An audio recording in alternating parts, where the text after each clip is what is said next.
नमस्कार। शनिवार 3 मार्च को छत्तीसगढ़ के बीजापुर में जो कुछ भी हुआ उसने पूरे देश को हिला दिया है।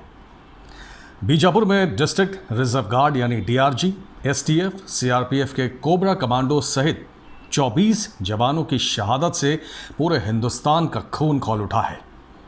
देश की रक्षा के लिए सीमा पर शहादत समझी जा सकती है, लेकिन खुद अपने ही लोग अपने ही जवानों को बर्बरता की सारी हदें पार करते हुए निशाना बनाए तो खून खौलना स्वाभाविक है।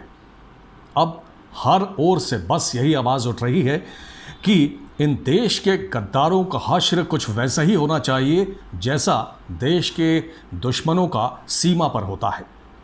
इनसे उतनी ही सख्ती से निपटा जाना चाहिए। गृह मंत्री अमित शाह ने 24 जवानों की शहादत के बाद ऐसा कुछ कहा भी है, लेकिन ये इस शहादत से पहले होता तो कहीं ज़्यादा अच्छा होता। 3 तारीख को सुरक्षा बलों ने माओवादियों के गुरिल्ला फोर्स PLGA-1 यानी पीपल्स लिबरेशन गुरिल्ला आर्मी की बटालियन 1 को ख़त्म करने के लिए एक्शन शुरू किया था। दरअसल इंटेलिजेंस इनपुट मिला था कि PLGA-1 बीजापुर इलाके में मौजूद है और किसी बड़ी कार्रवाई की प्लानिंग कर रहा है। आपको बता दें कि माओवादी हर साल मार्च से जून के बीच बड़े हमले करते हैं, क्योंकि ये वो वक्त होता है जब पतझड़ होता है और जंगल काफ़ी कुछ साफ़ हो जाते हैं, पत्तियां नहीं होती हैं, तो जो विजिबिलिटी है वो काफ़ी अच्छी होती है। इस वजह से माओवादी अक्सर बड़े हमले करते हैं। ये सब कुछ सुरक्षा बलों के लिए भी फेवरेबल कहा जाता है, क्योंकि उनके लिए भी जो विजिबिलिटी है अच्छी होती है, साइट अच्छी होती है और निशाना लगाना काफ़ी आसान हो जाता है।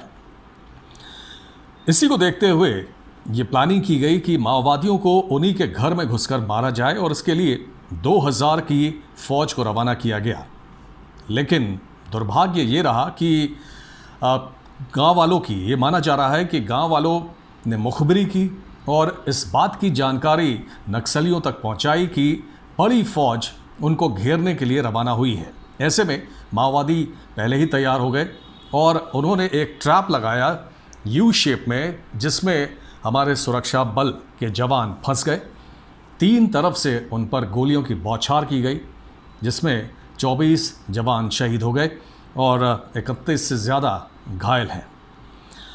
माओवादियों ने जिस तरह की बर्बरता की, उससे देखकर ऐसा लगता है जैसे कि ये अपने लोग नहीं, दुश्मन हैं। दुश्मन देश के लोग हैं जो दुश्मनों के साथ इस तरह का व्यवहार कर रहे हैं। बहुत सारे जवानों के शव ऐसे मिले जिनकी पतलूनें उतार ली गई थी। बहुत से जवानों के जूते चुरा लिए गए थे। जो शहीद जवान थे उनके जूते उतार कर ले गए। AK-47 राइफल्स चुरा ली गई। जो दूसरे हथियार थे वो चुरा लिए गए। करीब 4 घंटे चली इस मुठभेड़ में यह भी कहा जा रहा है कि बड़ी संख्या में माओवादी भी मारे गए। ट्रैक्टर पर उनकी लाशों को ले जाया गया। 3 ट्रैक्टर बताए जाते हैं जिनमें ले जाया गया। ये बस्तर का बीजापुर इलाका माओवादी कमांडर मडवी हिडमा का मजबूत गढ़ माना जाता है। आपको मडवी हिडमा के बारे में भी बताएंगे और साथ ही करीब 40 साल से चली आ रही नक्सली हिंसा को ख़त्म करने के लिए हम क्यों नहीं कामयाब हो पाए हैं, इस बारे में भी बात करेंगे। लेकिन उससे पहले आप ये जान लीजिए कि नक्सल आंदोलन की शुरुआत क्यों, कब और कहाँ हुई। दरअसल नक्सल आंदोलन सरकार और माओवादियों के बीच लंबे समय से चला रहा एक हिंसात्मक संघर्ष है। इन माओवादी ग्रुप को ही नक्सल कहा जाता है। और साल था 1967 और जगह थी पश्चिम बंगाल की नक्सल बाड़ी। CPI मार्क्सवादी में उसी समय टूट हुई, यानी कि विघटन हुआ और माओवादी लेनिनवादी विचारधारा के कुछ तेज तर्रार युवाओं ने CPI ML यानी मार्क्सवादी लेनिनवाद का गठन किया। मकसद क्या था? मकसद था आज़ाद प्रदेश बनाना।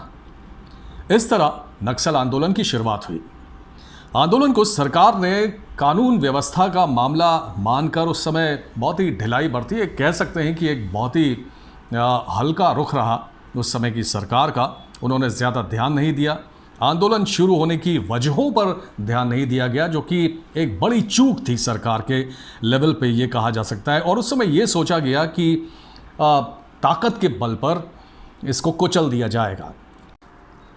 13 जून 1967 की बात है। लोकसभा में तत्कालीन यानी कि उस समय के गृह मंत्री वाई चौहान ने भी बयान दिया और उन्होंने भी इसे कानून व्यवस्था का ही मामला बताया और ये भी कहा कि आसानी से सरकार इस पर काबू पा लेगी, इसे कुचल दिया जाएगा। अब 70 के दशक में पश्चिम बंगाल सरकार ने भी कुछ ऐसा ही किया। उसने इस आंदोलन को क्रश करने की कोशिश की ताकत के बल से और उसमें नाकामयाब हुई। उस समय जो क्रैकडाउन हुआ उसके बाद बहुत सारे नक्सली अंडरग्राउंड हो गए। अंडरग्राउंड होकर वो अपनी गतिविधियां चलाने लगे। तो ये लगातार जारी रहा और फिर जब 1975 में इमरजेंसी लगी, उस समय तो प्रशासन के पास बिना किसी कानून का पालन किए, बिना किसी कानूनी दिक्कत के नक्सलियों के खिलाफ अभियान चलाने की, एक्शन लेने की छूट मिल गई। उनसे कोई पूछताछ करने वाला नहीं था, लेकिन उससे ये आंदोलन और ज़्यादा हिंसक हो गया। शुरुआत में पश्चिम बंगाल ही नक्सली आंदोलन का केंद्र रहा, लेकिन उसके बाद ये आंध्र प्रदेश, छत्तीसगढ़, महाराष्ट्र जैसे राज्यों में भी फैल गया। सरकारों की नक्सल आंदोलन को ताकत से कुचलने की कोशिश कामयाब नहीं हुई।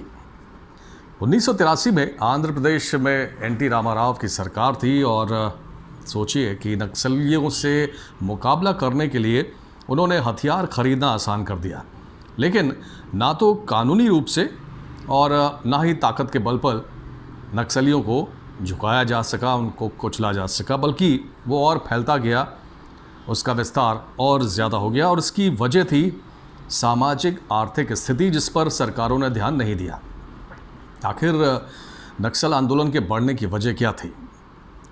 वजह यही थी कि सामाजिक आर्थिक स्थिति बहुत ख़राब थी, बहुत ही ज़्यादा पिछड़ापन था। नक्सलियों का प्रभाव उन्हीं क्षेत्रों में ज़्यादा था जहां पर भयंकर गरीबी थी। उदाहरण के तौर पर तेलंगाना की बात करें तो यहाँ करीमनगर, आदिलाबाद, वारंगल ऐसे क्षेत्र थे जहां पर गरीबी 95.8% यानी करीब 96% थी, जबकि पूरे तेलंगाना की बात करें तो वहाँ ये दर 50 से 60% थी। तो आप अंदाज़ा लगा सकते हैं ये इलाके, ये क्षेत्र कितने पिछड़े हुए थे और यहाँ कितनी ज़्यादा गरीबी थी। देश के सबसे पिछड़े और गरीब, अशिक्षित ये पूर्वी, मध्य और दक्षिणी भारत के जो प्रदेश थे वहाँ पर नक्सलियों का ज़्यादा प्रभाव रहा और जहाँ ज़्यादा प्रभाव रहा उसी क्षेत्र को रेड कॉरिडोर भी कहा जाता था। इसमें आंध्र प्रदेश, बिहार, झारखंड, ओडिशा, पश्चिम बंगाल, महाराष्ट्र, मध्य प्रदेश, छत्तीसगढ़, तेलंगाना, उत्तर प्रदेश जैसे राज्य शामिल थे। आज़ादी के बाद सरकार ने कृषि उपज बढ़ाने पर तो ध्यान दिया। सरकार की ये कोशिश थी कि हम लोग विदेशों पर अन्न के लिए निर्भर ना रहें, लेकिन इसका नतीजा ये हुआ कि जो कमर्शियलाइजेशन बढ़ा एग्रीकल्चर का, उसने अमीर और गरीब की खाई को और ज़्यादा चौड़ा कर दिया। ज़मींदारी प्रथा भी ख़त्म की गई, लेकिन ज़मींदार ख़त्म हुए तो एक नया वर्ग उभर कर सामने आ गया, मनी लेंडर्स का, जिन्होंने जमकर एक्सप्लॉइट किया किसानों को, दलितों को, आदिवासियों को। उसका भी गुस्सा था, उसकी भी नाराज़गी थी, जिसकी वजह से ये लोग नक्सल आंदोलन के साथ जुड़ते चले गए। कानून भी बनाया सरकार ने। ऐसा नहीं है कि जो पिछड़ा इलाका था या ये लोग जो थे आदिवासी या दलित, इनकी बेहतरी के लिए सरकार ने कानून बनाए, लेकिन वो कानून कागज़ तक सीमित रह गए, अमल में नहीं लाए गए, जिसका फ़ायदा इन लोगों को नहीं हुआ, जिसकी वजह से भी नाराज़गी बढ़ी और नक्सल आंदोलन फलता फूलता रहा।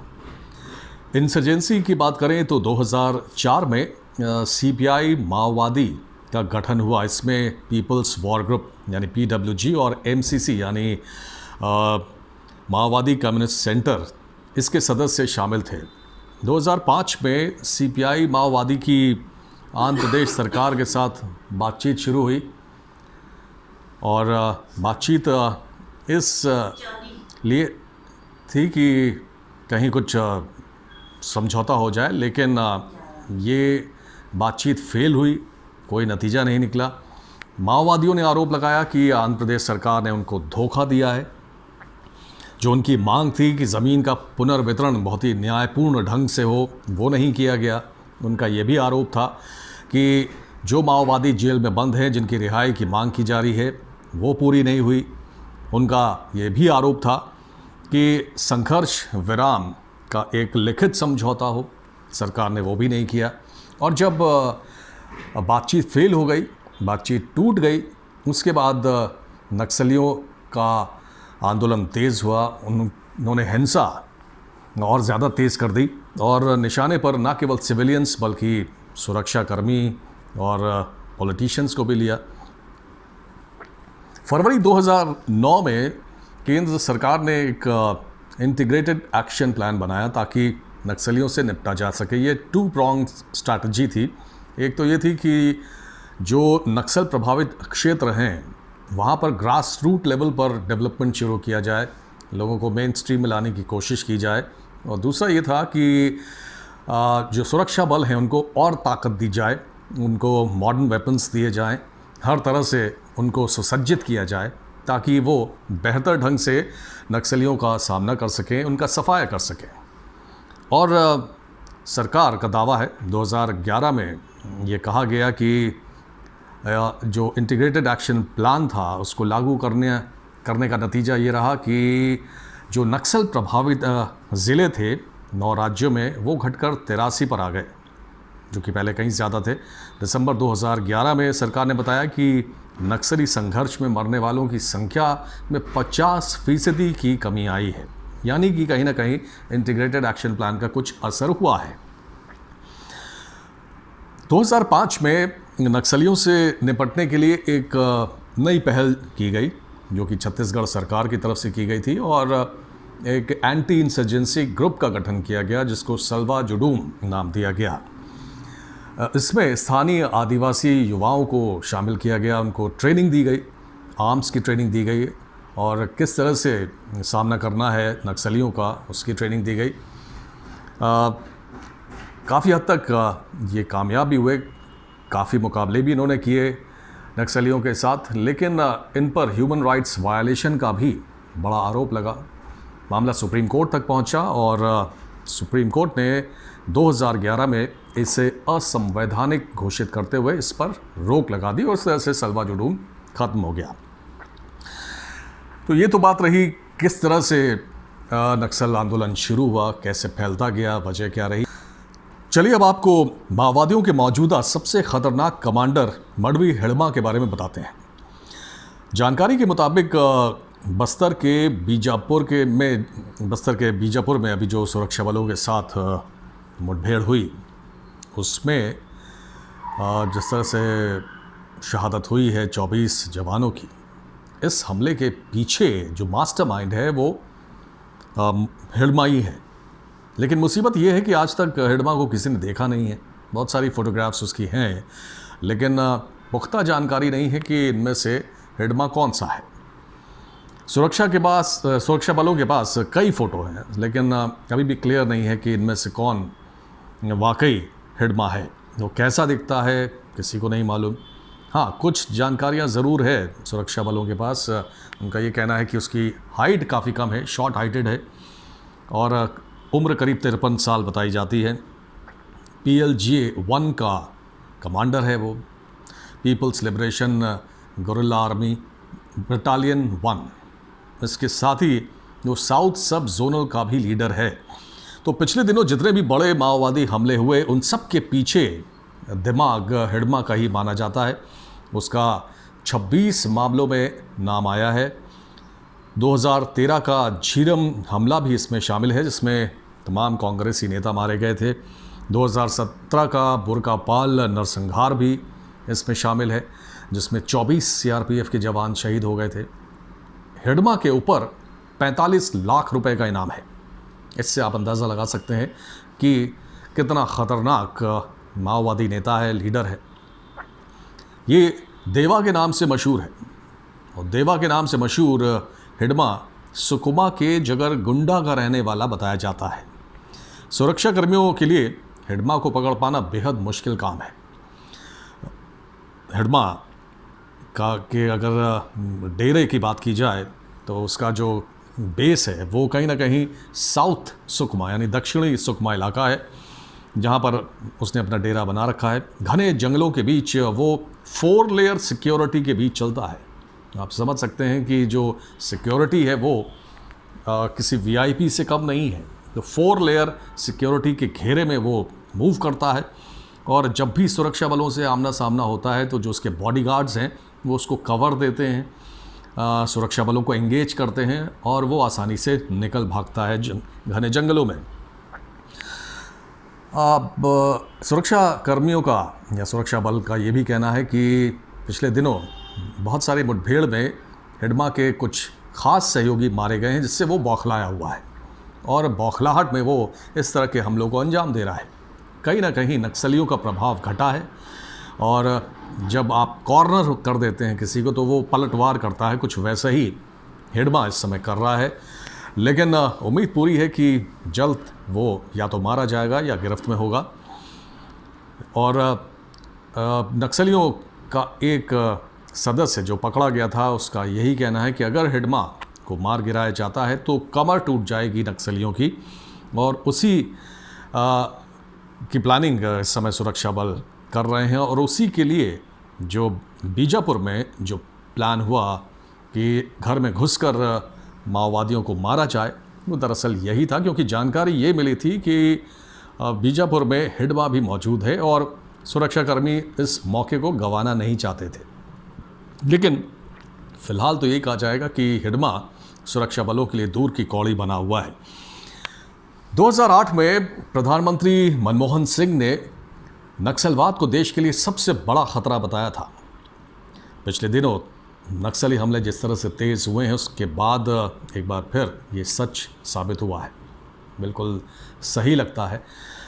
और उसकी आपको याद होगा जो 3 अप्रैल को जो हमला हुआ, उससे पहले 24 फरवरी को नक्सलवादियों ने नारायणपुर में एक बस को उड़ा दिया था, जिसमें 5 जवान शहीद हो गए थे। इसलिए अब समय आ गया है कि केंद्र सरकार और राज्य सरकारें मिलकर एकजुट होकर इन पर स्ट्राइक करें, इन पर हमला बोलें, और नक्सलवाद की समस्या को जड़ से मिटाने के लिए और उसको अंजाम तक पहुंचाने के लिए मिलकर काम करें।